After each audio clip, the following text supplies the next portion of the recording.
Welcome to the Jaco Report. I'm Charles Jaco.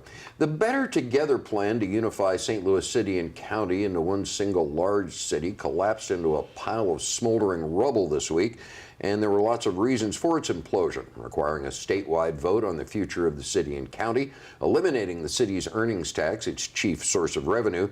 Its initial plan to make Steve Stenger, former St. Louis County executive and future federal inmate, the mayor, not including schools in the consolidation, objections from black politicos that the scheme would dilute African-American voting power, objections from some white Flight County residents that they really want nothing to do with the city. But it mainly failed because it was a top-down plan hammered out for years in secret by operatives and civic leaders on the payroll of right-wing billionaire Rick Singfield, who never met a tax he didn't want to eliminate or a city service he didn't want to privatize.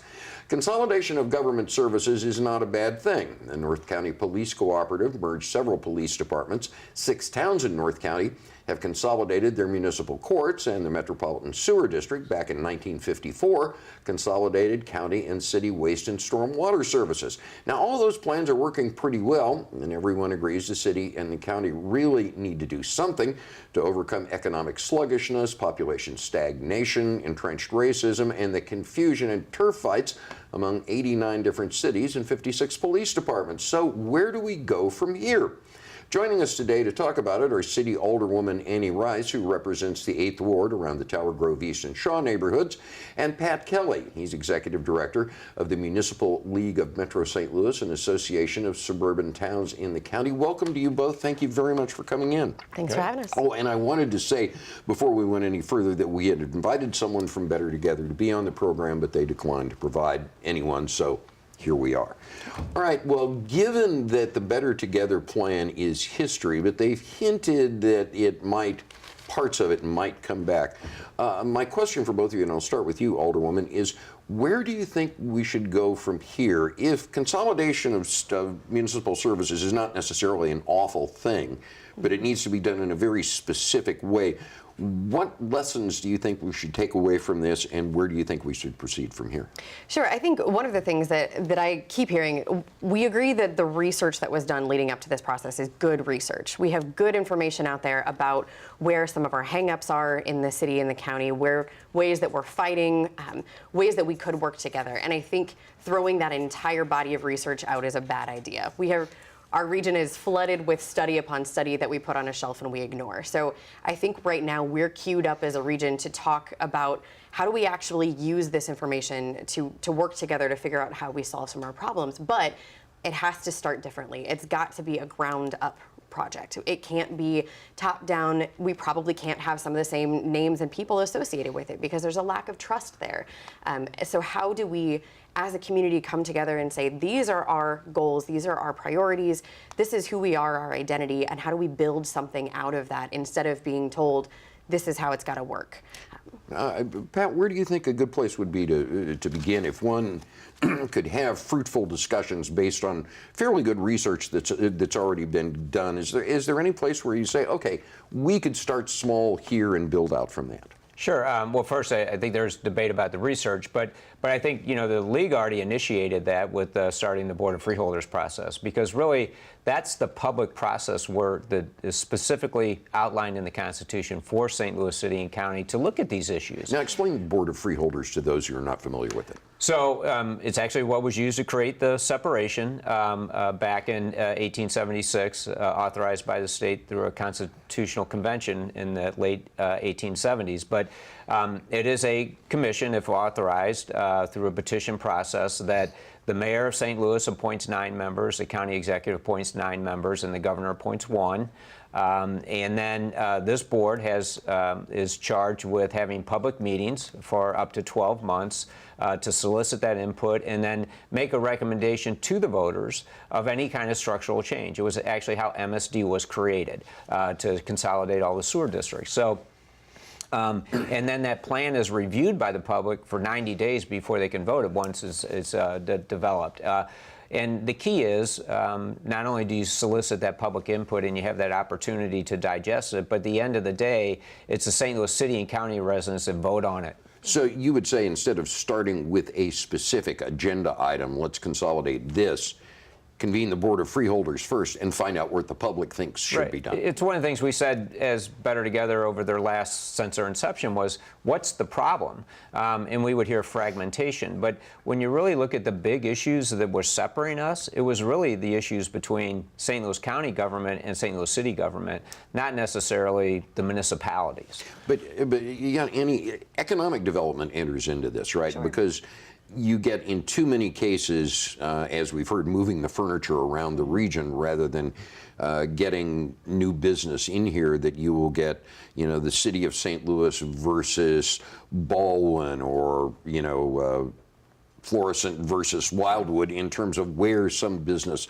might locate. Do you think economics would be a good point to start? I mean, well, that was part of what the Economic Development Partnership was supposed to address, right? Was how do we not just poach each other? How do we work together to say, here's the plan for the region. This part of the region would be really good for manufacturing, for shipping. How do we make that a key point, and how do we all support that? Downtown, maybe we're sports and entertainment and living and businesses here. How do we do this together in a way that actually works?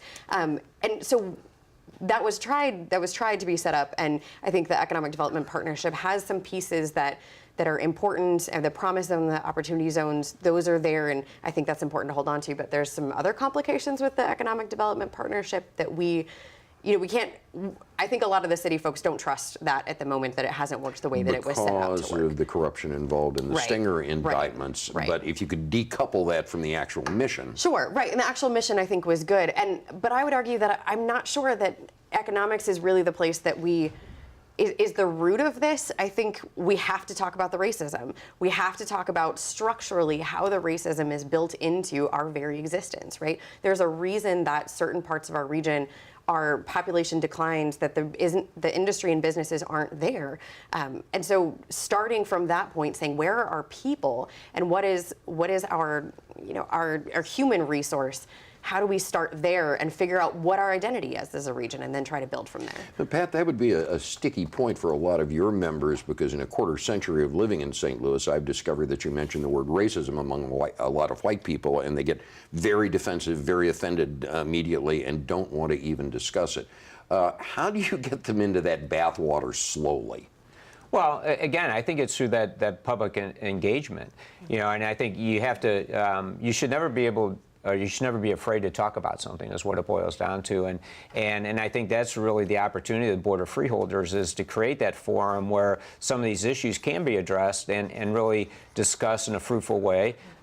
What's really good about government, you don't always agree, but if you can agree to disagree sometimes and then walk away and still be friends, that's great. But ultimately, then you can put something together that we can rally behind. And that's what we need to do as a region if we're talking about St. Louis City and County. We can't keep burying our heads in the sand with some of these issues. We need to really look at them. Would you think that a Board of Freeholders, as a way to start this, as a way to set up a structure to do this, would be a good idea from the point of view of people in the city? I think it's interesting. I was looking a little bit further into it, and the way that the members of the Board of Freeholders have to be appointed, and correct me if I'm wrong, Pat, on this, members have to be appointed by the mayor and the county executive, and no more than 5 from either entity can be of the same political party. Right. Right. Well, and that gets interesting when you get into the city, right? Because we're all Democrats on the board of find a Alderman right Republican now. in the city of St. Louis. Right. Well, And- 4 of them. Yeah, Right, or four of them. and I don't know if independents count on that or not, but that's an interesting piece of it, right? And I think there is a healthy discussion to be had to say, is currently the way the Board of Freeholders is set up under the Constitution the best way to do this? Should we be looking at enabling legislation with the state to change that process a little, modernize it a little bit so that it is more flexible for us to work with? I'm not opposed to the petition right now. I think it's a fruitful time to start this conversation, to start seeing how this looks. But I think you're going to have a lot of hesitation on the part of the city when they realize that we have to come up with some Republicans that we don't have in leadership positions. Or at the moment. independents, I right, guess. Right. If that would work. Pat, from your point of view, dealing with the municipal league, what is, just from their point of view, the biggest issue that's front and center for them, one that stands above all others? Is it race relations? Is it economics? Is it What is it? It's population growth.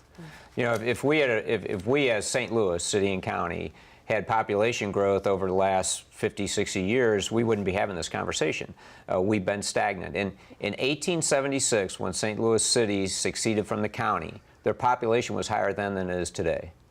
And St. Louis County hasn't had an increase in population of any significance since the 1960s. It went up 270,000 from 1960 to 1970.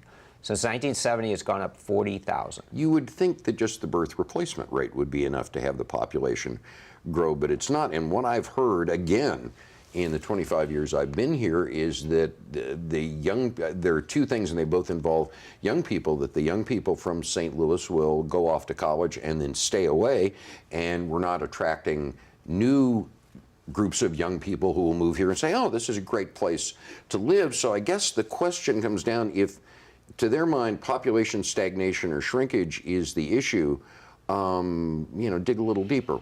Why is that the way it is? Is it because a lot of younger people just don't see this as a desirable place to live? And if so, is the reason race relations, or is it something we can't do anything about, like we don't have mountains and beaches? Right, and that unfortunately is a big part of it. I mean, this is something that most Midwestern cities are facing, is a population decline or very slow growth.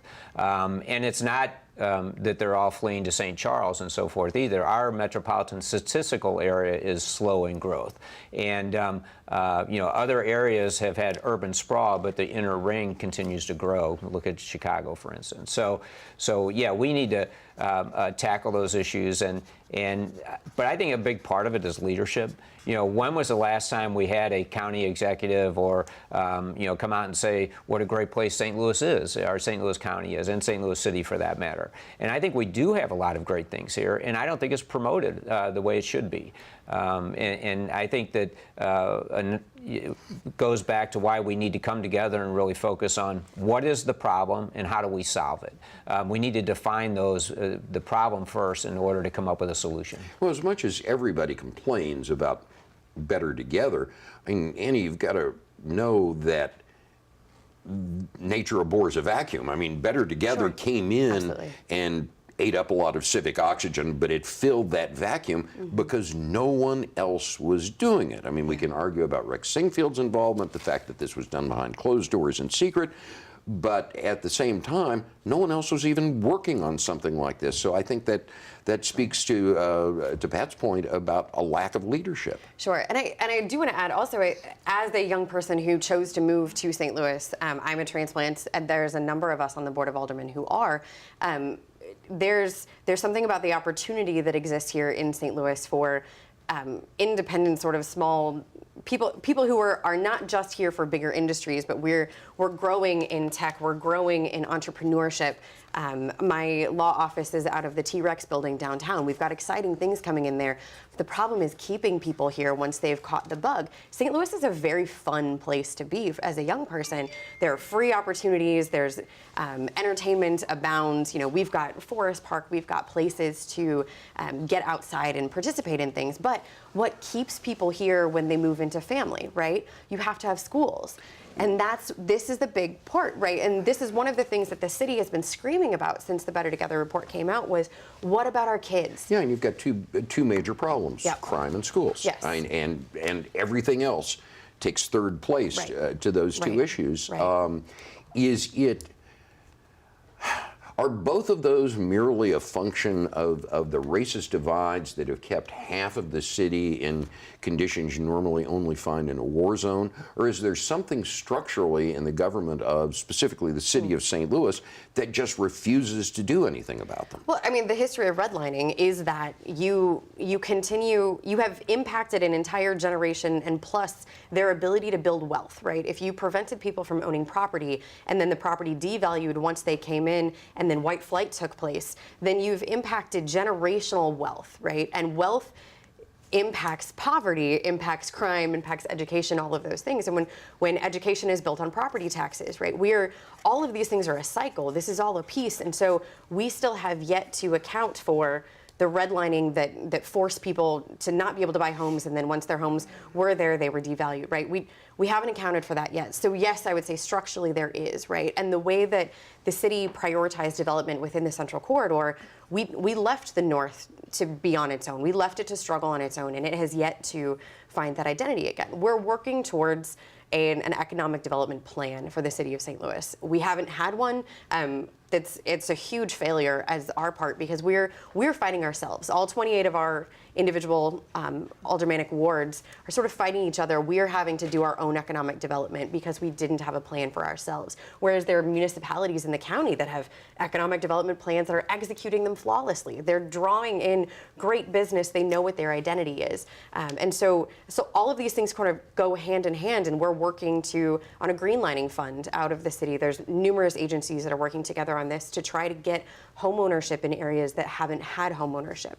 So we're working on addressing some of those things, but it just takes time. And it's poverty leads to crime, education, lack of education and resources lead to more crime, and then it cycles from there. And Pat, you've got a version of the same problem, pardon me, in St. Louis County, where you've got pockets of accumulated wealth where things are going just fine, thank you. And then you've got communities, mostly in North County, where crime is a problem, where the schools have been problematic. Same question to you. Is that structural, or is that the fault of just lousy leadership? Well, at that local level, I don't think it is the leadership. I think it's resources.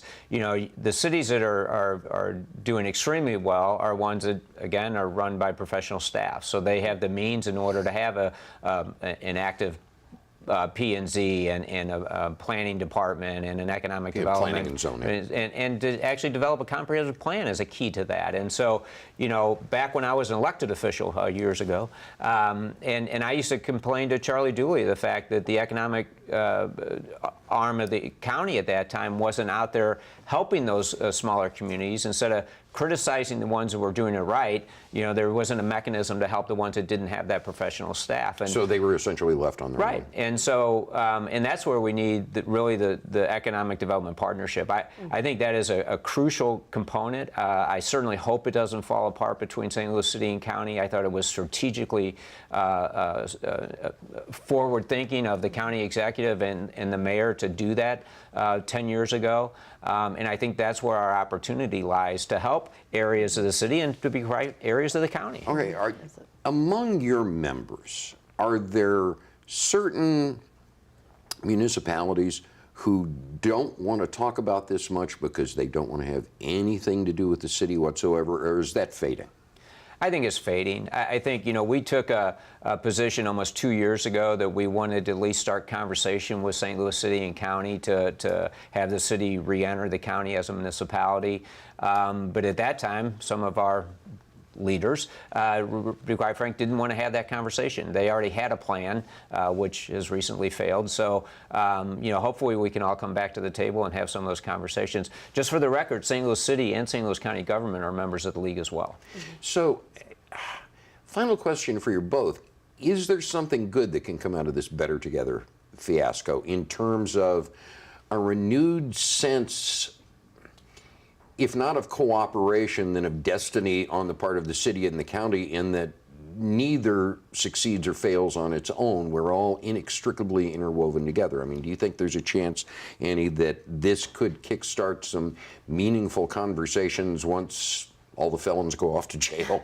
Sure. I mean, we have to hope so, right? The short time that I've been in office, it's hard to know what is traditional to just get in the way of and what is inspirational to draw us in together to try to work together on some things. And I hope that this is one of those inspirational points where we come together and we say, hey, we have real problems here. And it should have happened post 2014. It should have happened post Stockley verdict in St. Louis. All of these triggers that should have gotten us to these points where we said, hey, let's come together, let's address these problems. We've toolkit, we've got resources now. How do we pull together? Can this be done on a level that's below the? I mean, everybody keeps waiting for the mayor and the county executive to get together and shake hands and drive the golden spike and the railroad's completed. Can this be done on more of a ground level type of thing rather than waiting for those two to get together? I think it can. I want to use the Ferguson Commission as an example.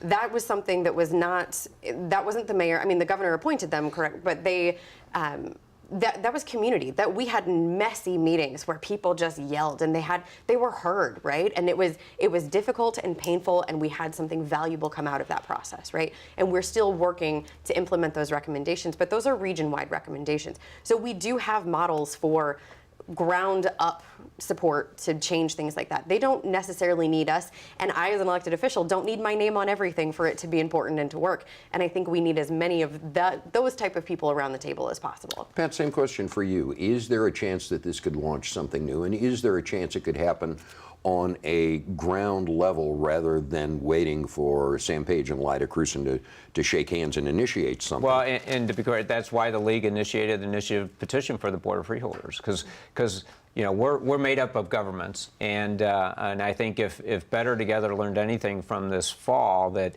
you can't, you know, government is people.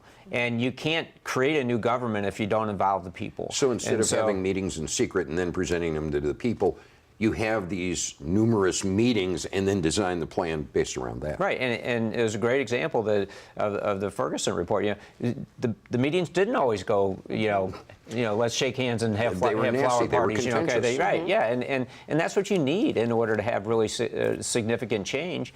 And I think that's the public process, and that open forum is the only way we're going to accomplish anything as a region. Thanks, both of you, for coming in. It's great to be here. We really appreciate it. Our thanks to Annie Rice and to Pat Kelly and to you for joining us. We hope you can join us back here next week for another edition of the Jaco Report. See you then.